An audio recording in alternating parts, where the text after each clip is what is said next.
Hey, how's everyone doing today? So this is going to be the first video detailing my experience at spiritquest.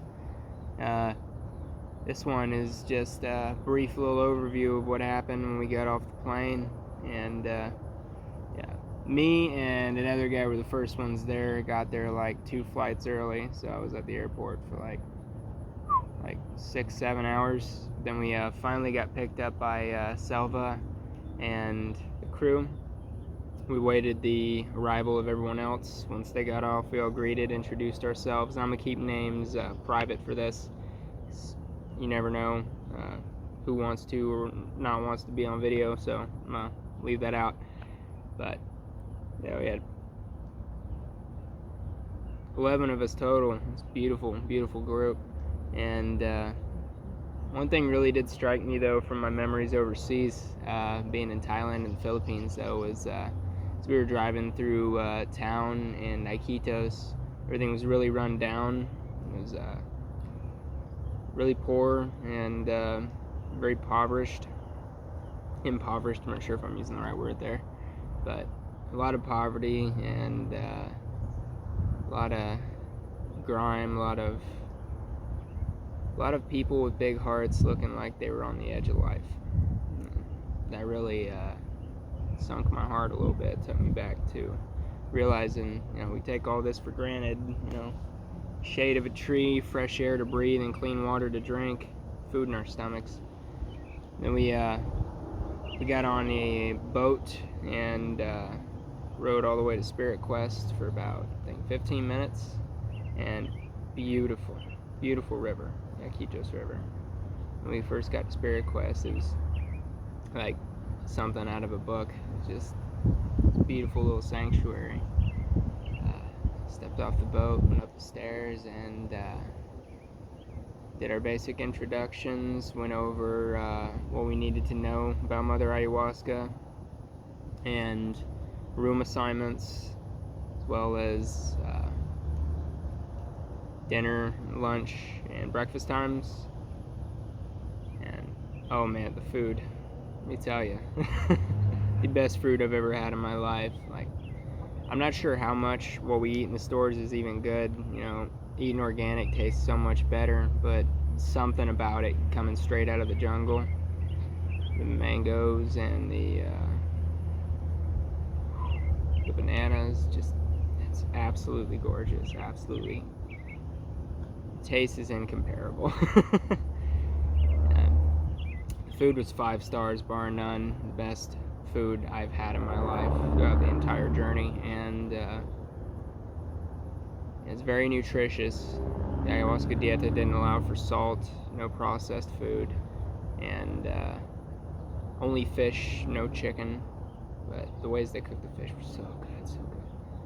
I won't spoil all the mystery for those who want to go to spiritquest and discover. And I invite you to, look into their website and read up on them, because what they do there is really, really beautiful stuff.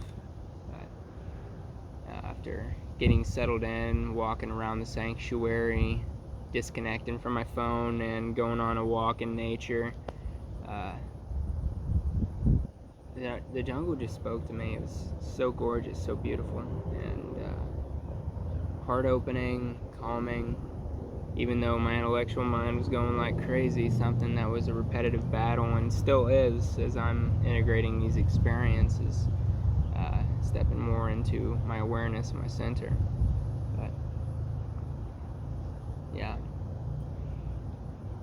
for those who have never traveled before, I would highly recommend it, because we're all people at the end of the day, and you'll realize that everywhere along the globe you go, at least I have to this day in my experiences. And at the same time, situations we live in, the cultural differences, the beautiful ceremonies, the music, the subtle nuanced differences between how we all live life on this beautiful round planet is immaculate. It's beautiful.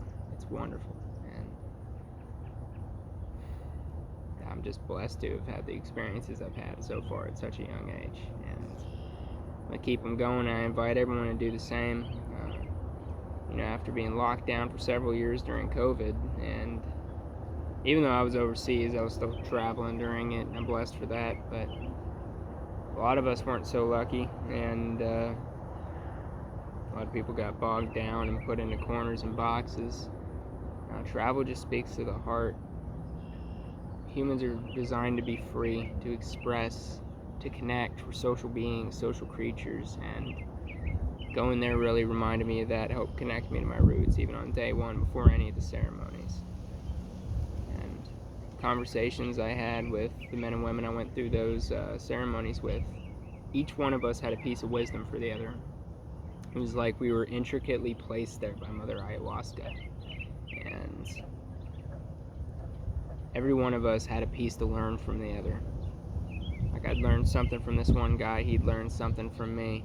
And next thing you know, out of the blue, this one woman teach me something that would absolutely blow my mind. I'd never thought of it that way before, but it was so simple. And then in my revelation, just saying how she changed my perspective, she would have a revelation. It's amazing. It's amazing how we all connect when we get out of the routine, get out of the monkey mind, and start stepping into here.